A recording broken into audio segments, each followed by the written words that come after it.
Everybody, welcome to the Rich State of Mind YouTube channel. Please don't forget to subscribe and the like button to this video. I think this is going to be a good one for real estate investors. So, big thing I want to talk about is real estate investing cash flow killers or rental property cash flow killers. So, the reason why I want to talk about this is because when we're crunching the numbers, the biggest thing is how much cash flow, or depending on your situation.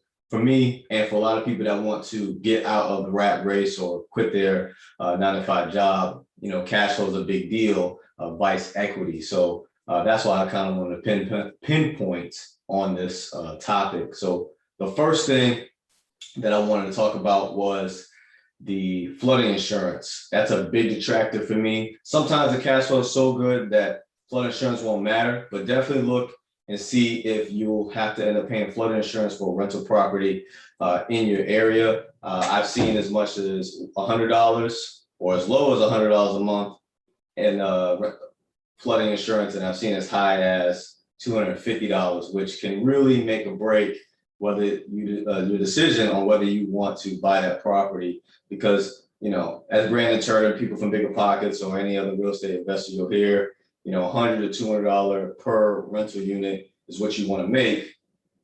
And if you're losing $100 to $250 a month, that may break you. So something to definitely take into consideration. The next one is COA or HOA fees. Sometimes some places charge both, like the place I'm currently living in. That's a big dent into your cash flow. Definitely something to look into. Maybe it may apply to you when it comes to condos or buying townhomes. So again, run your numbers, make sure that it makes sense. But for a lot of people, including myself, it is something that I kind of veer away from, being that there's not too many places that you can find you're still making a lot of cash flow, and you can suck up the HOA and COA fee unless you do something like a bird. Here's one that's really been a pain in my side, and as the years have gone by, I've been trying my best to screen these individuals, and that's property managers. Your property managers can kill your cash flow, destroy your cash flow. And the reason why I say that is because, one, nobody cares about your property as much as you do. And two, there are certain situations where you probably, if it was you trying to look for a contractor that you needed, or repair that was needed, or even the attention to detail it takes to screening a tenant, if it was you, you would probably put a lot more effort into it. When it comes to your property manager who's probably managing lots and lots of properties, they're just trying to put a circle into a circle, circle into a circle, just trying to fit the problem and make sure it gets taken care of, not necessarily thinking about how cost effective it is. And that could kill you in the long run.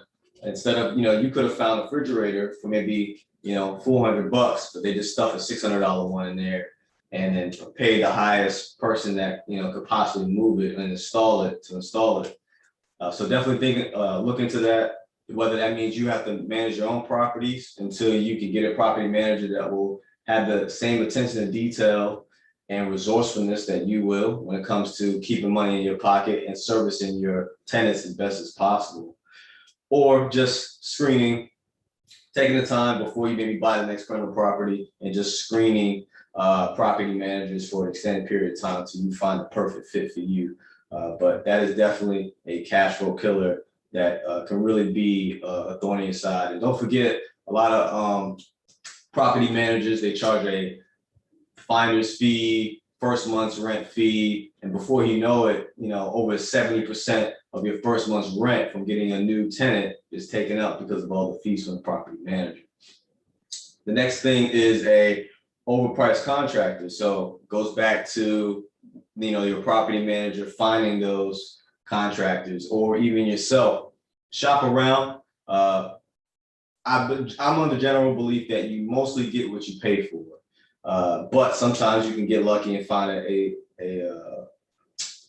contractor that charges cheap and provides good service, and a lot of times you can get a contractor that overcharges and is mediocre.